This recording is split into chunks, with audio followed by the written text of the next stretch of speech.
What's going on, James? Not a lot, just another day in life. Yeah, but I bet you've got a ton of music in your head. Oh, absolutely. See, that's one thing that I wish listeners would understand, how that stuff never goes away, that it's constantly walking beside you. Oh yeah, man. I do most of my principal songwriting in the shower. Yeah. Is it because of the reverb? It might be. But you get in there and you just got this melody in your head and you just start humming it. Yeah. And then it builds and then it builds. And you're in the middle of, watching your sensitive bits or whatnot. And then suddenly it just all hits you at once. And you got to towel off, run down to the office and plug in and put it down, I guess. Yeah, but how many times have those steps really kind of silenced that as well? Because there have been many times I go 10 feet and I forgot what I was thinking about. Oh, yeah. Totally. Probably every bit as many times as it's resulted successfully. You know what I'm saying? Yeah. Hey, I love the video to The Reaping. Man, you guys really did a fine job with this song, because the way that the instruments are introduced and then here comes those vocals. But to me, the instrumentation is so important in this age where everything is electronic, but you guys are genuine. Well, we certainly try to be. We try and we try and make it so that we're able to reproduce everything that's on the recording live. You know what I'm saying? Yeah. There's not a lot of sample tracks. There's not a lot of background stuff going on. It's just us. To put that together, though, because you're right, a lot of people don't understand that when you go out there and you play it live, sometimes it's not what you just heard inside that studio. Oh, absolutely not. A lot of times, what's actually anymore in a lot of the heavier, the newer wave of metal, it seems like, a lot of what's actually being played on stage is being enhanced a lot with what's been pre-recorded. There's a lot of things that are going on stage that are enhanced with pre-recorded material. Would you say being up on that stage is just like a gigantic jam session then? Well, for us, it's really not. For us, we do try and get very close to the way that we recorded it. I think that, the only thing that we've got going on in our ears that the audience doesn't hear is a click track. Yes. Yeah. Which, man, maybe it's a radio thing, but when I was in the studio and I had that click track, I was tuning that thing out. And it's like, man, I've got to pay attention to that thing. Well, it's interesting that you mentioned that, because what I've noticed with a click is the only time that I notice it at all, even when it's going on stage, is if my pack dies and I'm missing it, or if I'm somehow off of it. So it's just kind of become part of the background at this point. Is there a side of your creative imagination that attaches itself to why isn't radio playing more music from Unbound? Because radio is starving for attention right now, and an album like this really would rock up new rock as well as, something new to put on a classic rock station. Well, I think it's becoming increasingly difficult, or maybe just, my awareness of kind of how the industry works kind of behind the scenes as far as getting music on the radio, particularly like FM radio these days. It's been a really eye-opening experience. It doesn't operate at all, the way that I had imagined. It's not simply just on merit of having a great song and it's going to make its way to radio. It takes a lot of effort and a lot of push from people on various sides of the industry to make that happen. Especially the music fan, because, they've got to be calling those stations or writing to them saying, hey, look, here's something that we're getting into. I can get it on Spotify if you want me to go there. I'll go get it on another streaming, but I want to hear it on my favorite radio station. Right, but is the modern audience that committed anymore? Right. So it becomes that much more difficult to get that sort of listener engagement with a radio single, because they don't have to email the radio station and then wait around 5 hours for somebody to work it into rotation. They can just go to Spotify or Amazon or Tidal or whatever their favorite streaming platform is, click the link and they've got it right now. Yeah. How do you get the attention of those that are on Spotify? Because, I mean, even as a podcaster, I mean, you've got to play that game every day. Man, that's a really great question, and I wish people had a better answer for it. But really, the trick is to find your way onto playlists. Find your way onto people's playlists, and that way you're going to get introduced to audiences that may not have previously, intentionally gone out and looked for you. So being able to work with, others inside the industry or people that have, large followings on their playlists, being able to work your way into those playlists, that's how you expand your audience.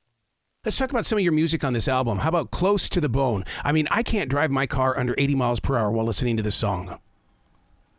Well, then that would be a pretty dangerous song, I would think. But yeah, we chose that as the first song off of the album, or the first song in the track order, kind of the way you would when you're setting up a set list to play a live show. Man, you just want to grab them by the throat and hold on for the whole thing. Just hit them hard, hit them fast.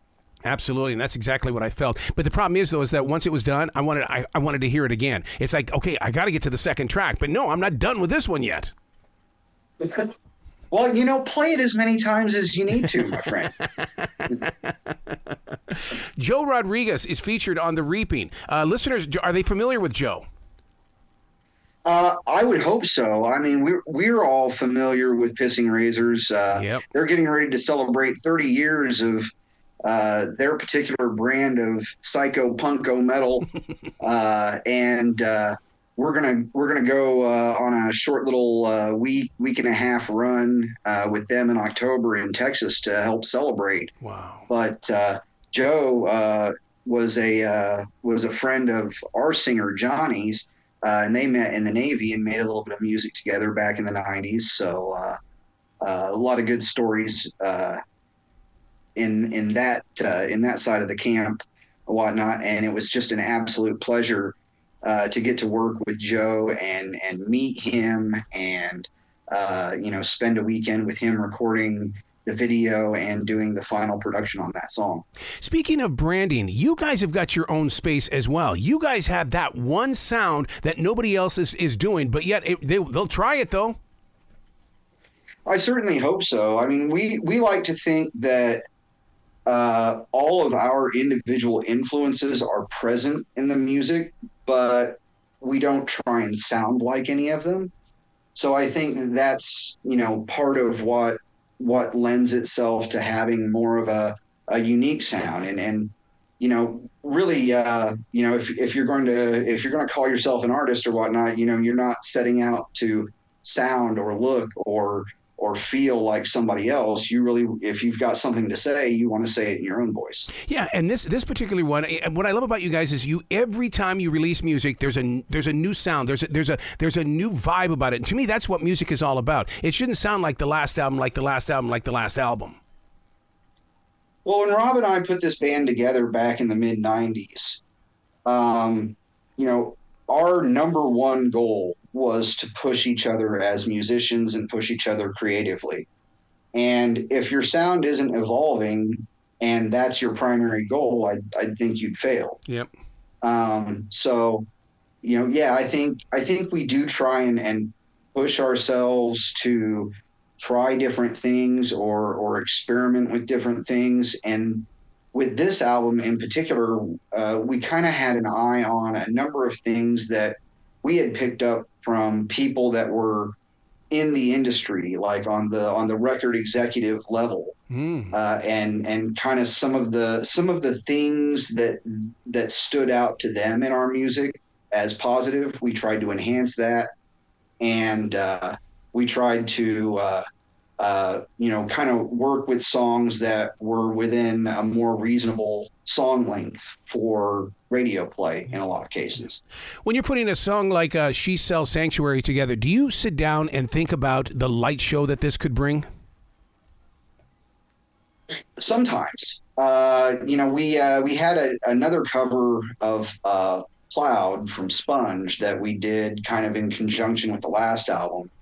And it always seemed, since we were the support act on tour, and oftentimes got the house sound and light guy, whenever we'd play the cover or whatnot, the lights were always better because I think he knew what was coming. A play of words inside your music this time around. No peace, no war. That took me about 2 or 3 times to sit there and go, I don't understand. And then when it clicks, it clicks. Well, good. I think that that song and Through Fire, Yes. the one that follows right after it in particular, are very layered, and they're very open to interpretation by the listener. And I think without trying to get too political, we wanted to at least add our voice to that discussion without necessarily taking one side or the other, just kind of as we see it. The way that you put those together, though, to me, it reminds me of the days when Queen used to do that with their songs, where they would put 2 songs together, because you're right, they do marry very well together, especially when you've got that song Through the Fire, in the way that it is such a concert changer with fists in the air and voices, singing loudly. I mean, those 2 songs go together. We certainly feel that way. And that was actually a very, very easy choice when it came time to decide the song listing on the album. We absolutely knew that those 2 were going to be together. We just didn't know exactly where they were going to end up on the album. Wow. What kind of thought goes into that process, James? Well, I think you kind of try and tell a story. You want to take the listener on a journey. I think in a lot of ways in the digital age, people seem to be very like single song focused, where, they might pick 2 or 3 songs off of an album, and those are really the only songs that they listen to off of that album. And we kind of grew up in a day and age where, you'd buy the album, you'd take it home, you'd stick it in the player, and you'd sit there with the album and the liner notes, and you'd kind of go through it as you were listening to the album, and it all became a big, an experience of itself. And so I think conceptually we still think that way. So the album itself definitely has kind of like a beginning, a middle, and an end. And we want to kind of let the listener go on that journey with us. Well, the experience that I get with the music, especially when it comes to Rise and Conquer, is it starts off with me listening to it first, then I'm humming with it, then I'm mumbling with it because I think I know the lyrics, and then it happens where you're actually singing with the song. Well, we hope that happens live. We want to see that transition happen live when we're out there. Really, that one to me is the one where I can close my eyes and I can see a stadium full of people with fists in the air. And you know what? You can never erase that from your imagination. There you go. No, I'm dying to see it. I'm really hoping that it catches fire the way that it did with us. You talked about that little run into Texas. One of the things that I've really been trying to pay attention to lately when it comes to music is because it costs so much to put a band on a full tour. Do you think that we're going into a regional sound again, like they used to in the old days when it was like, okay, these guys are from Florida. Oh, here comes these guys from up here in Detroit. Do you think we're going back to a regional area of music? I think it's really hard to say. Had you asked me during COVID, when everything was shut down, I would have told you that you were going to more and more see bands do like regional, like geo-fenced web broadcasts where they were playing to more or less empty stadiums, or have, one big show in, say, New York, a show in Chicago, a show in Los Angeles, and then maybe go down and play a show in Dallas or something like that. And that would be their whole U.S. tour. Wow. And, you would just geo-fence like pay-per-view plays for that concert. And I'm so glad that I was wrong about that, because playing live shows is where it's really at for me. But I really wish that there were more regional circuits where bands were really developing a regional sound and supporting each other.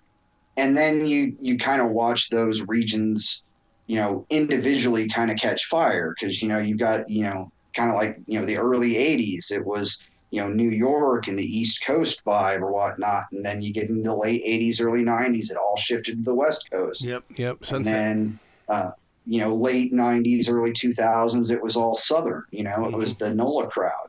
So, yeah, I'd love to see that happen again. Yeah. Where can people go to find out more about Salem's Child, but more importantly, to buy merchandise? Because I'm telling you, fans love merch. They don't have to be from your town. They can be anywhere in this country, and they're still sporting the sign. Well, absolutely. All of our links are available at the top title bar on salemschild.com. So www.salemschild with an E on the end.com. And from there you can get to all of our links, and I think we've even got a link up there that will take you to all of the streaming sites where you can either download or stream Unbound. Well, dude, I hope you get to play one of the festivals that are kicking up here in Charlotte, because, I mean, our last festival here was a huge crowd pleaser, and people came from everywhere. So I'm hoping next year or somewhere along the line, you guys become a part of this. I've got some really good friends in North Carolina, so I am dying to get this band down there. Yeah. So, yeah, we would absolutely love to make that happen. Absolutely. Please come back to this show anytime in the future, James. The door is always going to be open for you. I really appreciate that, and I appreciate you having me. You be brilliant today, okay? Yeah, you too, man.